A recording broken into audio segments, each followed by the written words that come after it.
Kia ora koutou, everybody. Hi, and welcome to our customization webinar. So today we're going to be talking about things that you can do in the system to change your preferences or to set things up in a way that suits your organization's needs. So we'll start off looking at user preferences. So this is things that anybody can do in the system. And then we'll move on to things that you have to have supervisor access in order to be able to do. But even if you don't have supervisor access, it's still useful for you to know what's possible in the system so that you could potentially talk to your teammates and talk to your supervisor about implementing some of these things in Vernon CMS. Starting off, looking at some of the things that you can change for yourself for your own user login in Vernon CMS. There's a place that you can go under the Tools menu, and it's under Tools, User Tools, User Preferences. So I'm going to come back into the section a few times over the next little while as I just show you a few different things that you can do in there. So the first thing I'll show you is how we can change the font. So you can change the fields and the labels by clicking into the field, clicking the A button, and then we can change the font, we can change the size, the style, the color, and so on. So I'm just going to start by changing this to size 10. So by default, it's size 8. Try changing it to size 10, and I'll do the same with the labels. So this is what you enter into the fields. That's the fields one, and the labels is the field label. By default, this adjust table row height to fit is ticked, and we'll leave that ticked. And that means that when the font size increases, the table row height will increase as well. So let's have a look. So once we start to increase the font size, we might want to adjust the size of our window, depending on how long the one-line display is. I just open my window a little bit bigger, then that allows enough size there at the top. So if I wanted a slightly enlarged font, then that's what I've got here. And let's have a look if I increase it a little bit more. So I go into Tools, User Preferences, and maybe I want to try increasing that a little bit more. I'll change it to size 12 for both of these.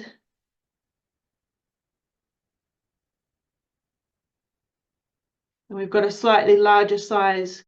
But what you'll notice is once we start to get into those larger sizes, while the table row height does increase, the single value fields, so fields where we just can only enter one bit of information, those don't increase. So there is a limit to how big you can go with your font size.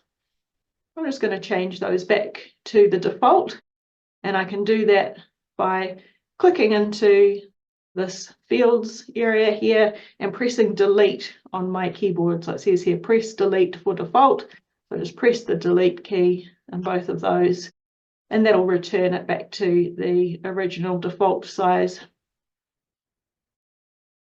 So we can also set preferences to do with our windows. So anything that opens in here, whether it's a tool or whether it's a file and a record, it's a window, and we can set preferences for how those open. So we go into Tools, User Preferences, and we've got these two areas here, window size and window alignment. So by default, we have our window size set at normal. You could change that to maximized, and that means that every time a window opens, then by default, it will open at its maximum size. You can then change that if you want. You can minimize it, resize it, but anytime you open a new window, it'll always open at the maximum. So let's see what that looks like. So this is how some people prefer to work, is have their windows at this maximum size, and anytime I open another window, it will open at that maximum size. I can continue opening windows. They'll all open at the maximum size, and then if I want to move between them, I can use the window menu up here, and I can switch between those windows in that way. But I can also use the little button at the top right here that says Restore Down. I can click that to return them to the normal size. But so long as I've got maximized set as my preference, then anytime I open a new window, it's going to open it at that maximum size. So I'm just going to go and change that back. So I'll change that to normal. And I'll just minimize this back to the normal size. We also have window alignment. So by default, the windows, when they open, they'll cascade down and across. So you can see that happening here. Every time a new window opens, it's going down and across, so inwards from this side. I could set that to down only, and that means they'll appear stacked with the top of the window visible, and I'll show you what that looks like. So anytime I open another window, it will be stacked below the one above, and that will continue to happen with each new window that I open. And so they'll be stacked in this way, so they're not moving across down the screen anymore. And I could also choose to have them on top of one another. So I could have them all opening in the top left. And as I open new windows, they'll all be basically stacked one on top of each other at the very top. There won't be any cascading happening. So this might be a way that you prefer to work. And again, you can just click onto a window behind to open it, or you could use the window menu up here to switch between your different windows. So I'm just going to return that to the default and change that back to cascade down and across. Now I'll just show you a couple of things you can do with color. So when we have a mandatory field in Vernon, and we have one on the object identification screen, it shows a color and you can decide what that color is. So the procedural status field is mandatory in every system. So that's why it's showing up with a color, and I can decide what that color is. So I could change that to one of these standard colors. I could choose a specific color,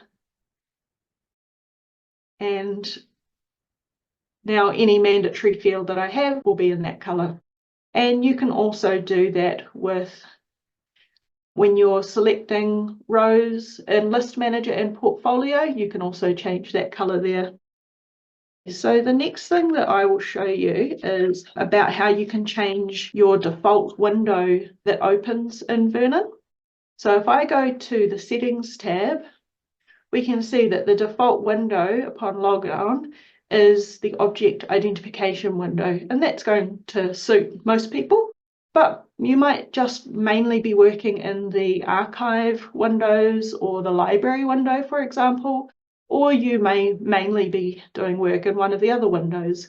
So you could decide to change that. If I click into the window field and click options, then I can choose if I want a particular object window to open, or even one of the other files to be my default. When I log into Vernon, I want this window to open. And within Portfolio, whenever you go to open Portfolio or save something in Portfolio, it will default to your user login folder. But there may be another folder that you actually use more frequently. So rather than having to then go and navigate to that folder, you could decide which folder you want to have as your default when you open Portfolio or when you save something in there. Maybe there's a shared folder that you use more often. And you can also have it open on your favorites within Portfolio. So now the things that I'm going to show you in Vernon CMS are things that you need to have supervisor access to set up. The first thing that I'll show you here is how you can set other fields to be mandatory. So like I said, by default, the procedural status field is mandatory for everybody that uses Vernon. But you could also set another field to be mandatory, or more than one other field. And that can help standardize your data entry to make sure that people are always entering that information in a field. However, you should be careful about how many fields you make mandatory, because people genuinely may not have that information, and you'll prevent them from being able to save the record with the other information in it if you've made a field mandatory that someone doesn't actually have information for. But let's say I've decided that I want the department field to be mandatory. I know that we'll always have this information at my museum, and so I want everybody to fill that out whenever they're cataloguing a new record. So what you can do, I'll just close out of there, is go to the Tools menu, System Maintenance, Customized Configuration. And so within Customized Configuration, we can go to the System tab. And here under mandatory fields, we'll see the ones that are built into the system. So that includes the object procedural status field. And then down here, we've got custom fields that we can set for ourselves. So in the file column, I'll enter which file I'm talking about. So this is where I'll enter object. And then in the fields column, I can select the department field. So that's the field that I want to be mandatory.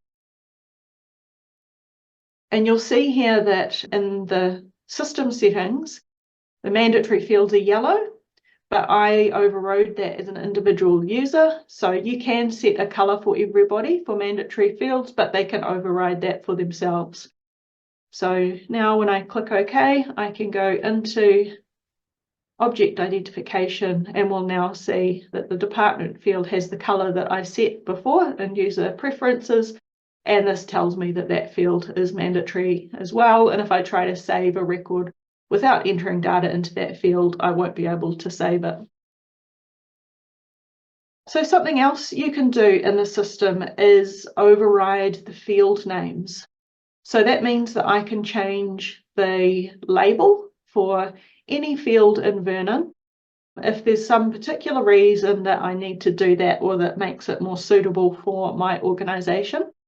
So let's just say, for example, that I want to change the artist/maker field to artist, just as an example. The first thing that I would need to do is get the internal field name. So if I click into the artist/maker field and I go to Help Database Information, or press Alt F1 on my keyboard, that opens up this database information window. And down here where it says internal field names, I've got two internal field names there, and that's because the field that I clicked into is part of a table. So we've got prod_pry_person, and that's the internal field name for artist maker. And I've got prod_pry_role.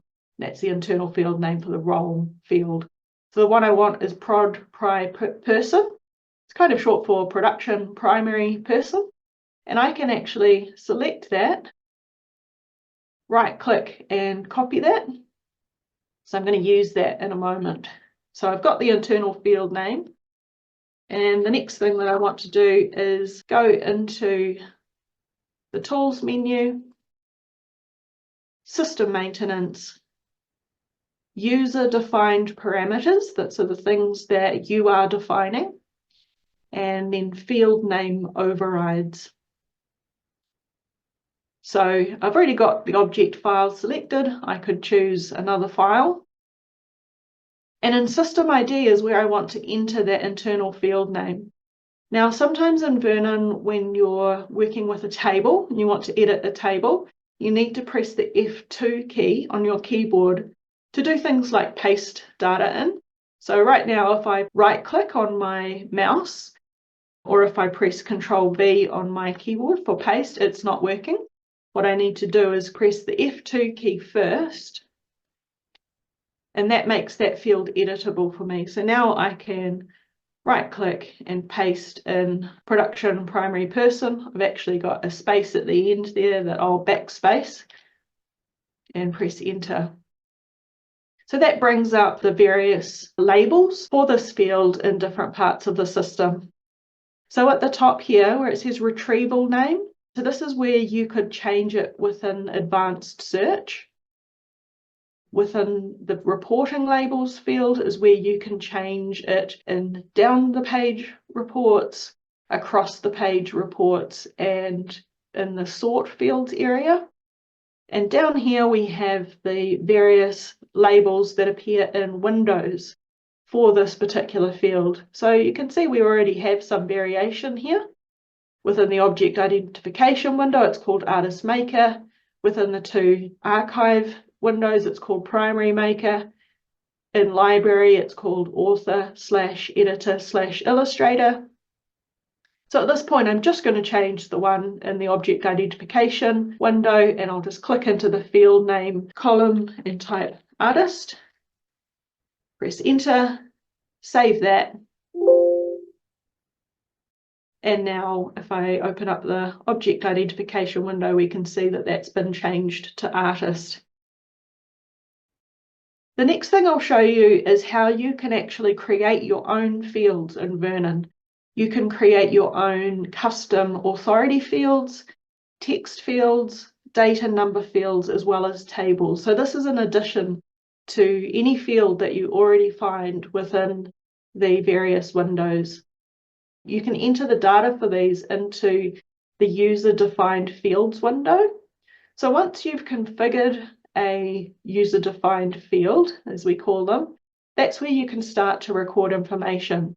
So we don't have any authority fields configured. We do have a user-defined date field here. If I go to the text fields tab, we've got a couple of text fields configured and set up, and then we've got some unused ones.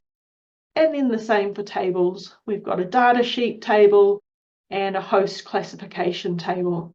So for any record in the system, this is where I can record the information against a particular record. Now to configure these, that is to set them up, I'm going to go into Tools, System Maintenance, User-defined parameters. So again, this is a menu for the things that you're configuring or customizing for yourself in the system. And then we'll go to User-defined fields configuration. And so here we have areas where we can actually set those fields for ourselves. So we can see on the number, date, text tab, there's that date fell that I set up. So I chose what type of field it was, a number field or a date field. And then I entered the field name. And then here we have the two text fields that were set up in the system and the two tables that have been set up with their own particular names for the various fields. So I'll show you how we can create an authority field. So in this case, I want to be able to record against my object records a beneficiary field. And so that is going to connect to the person file. So I want to be able to record in the system a beneficiary that relates to my object, and it's going to connect to the person authority file. So what I'll do is click into this first unused user authority field, and I'll just remove that and change that to person.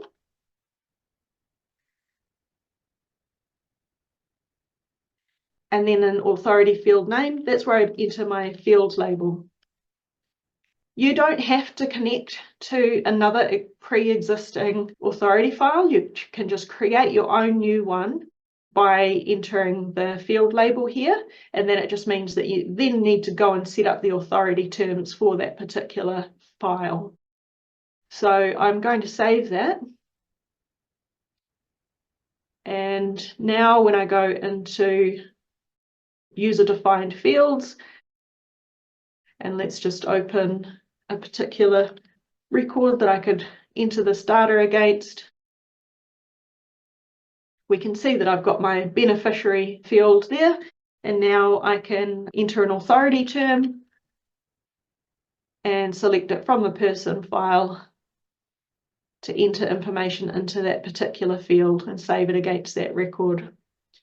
So user-defined fields exist for all the major data files in the system. So they exist for the person file, for the event file, and all of the activity files. So all the cataloging and activity files in the system have their own user-defined fields. So that's 5 of each type, 5 authority fields, 5 date or number fields, 5 text fields, and 5 tables.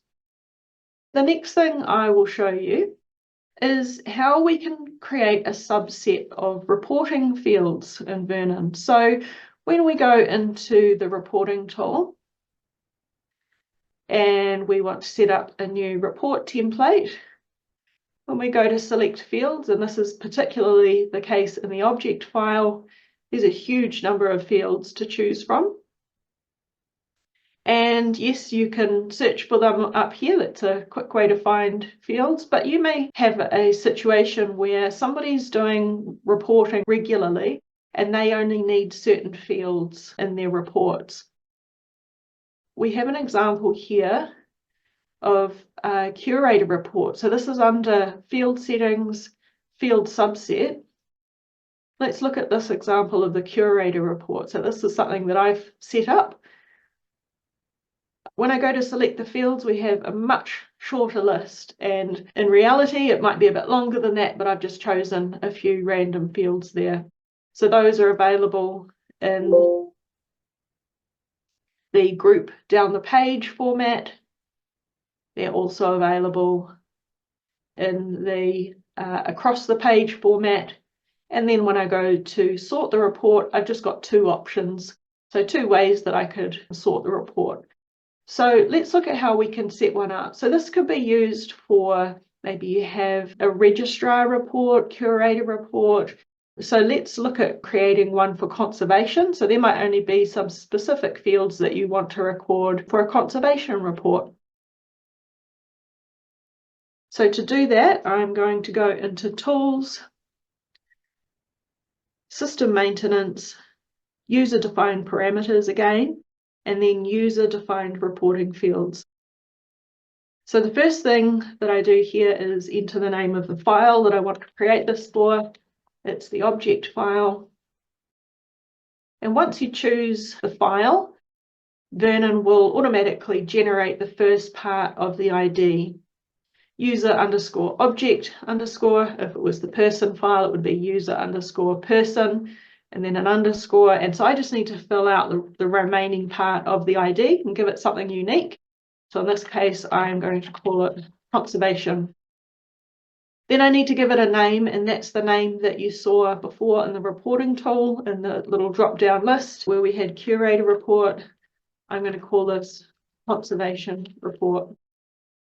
And then I can choose the fields that I want, and I need to do that for the down the page report format, the across the page report format, and choose my sorting field. So I have to do them for each, and I'm just going to choose again some random fields that probably don't really relate to conservation, just as an example.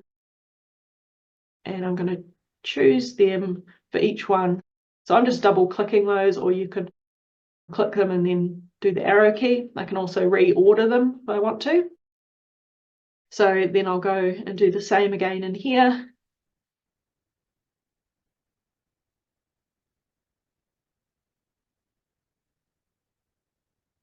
And lastly, I'll choose some sort fields, and maybe I only think I'm going to ever want to sort by accession number and department. I don't think I'm going to want to sort by brief description, so I won't put that in there.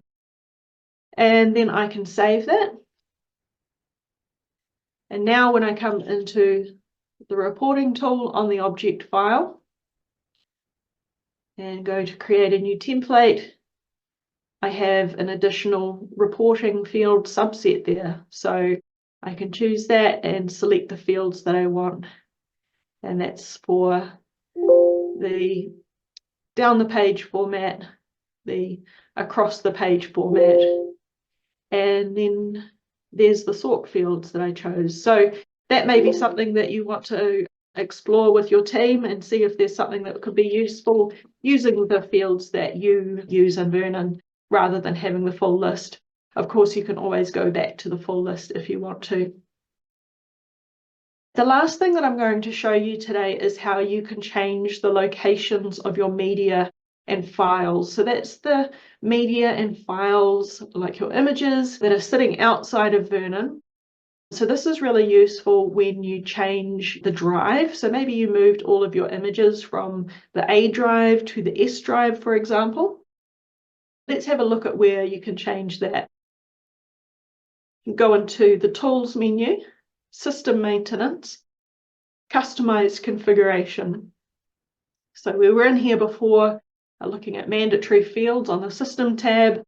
Now we're going to go to the File Locations tab, and I can click into any of these fields here for images, video, sound, thumbnail cache, and my external documents, and I can choose a different location. So I click into the field and I click the folder icon. So for me, my images folder is in my WinCol folder. This is the demo system, which is on the C drive.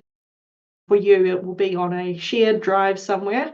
And if you had moved your images folder, let's say from the S drive to the A drive or something like that, this is where you can come in and point Vernon at a different server and folder location. So you can do that with any of these, including your documents. For me, this is in the WinCol documents folder.